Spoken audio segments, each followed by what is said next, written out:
And we've got to be very, very clear.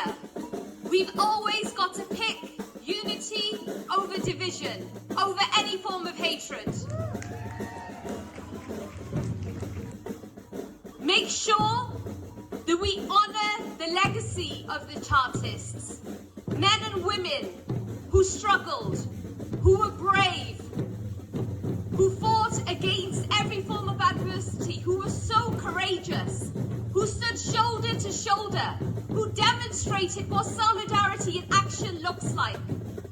They dug deep, they united, and the one thing that they gave us as trade unionists was hope.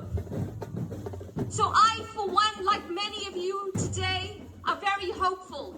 I'm hopeful that in Wales, we will always pick unity over any form of division. Solidarity, everybody.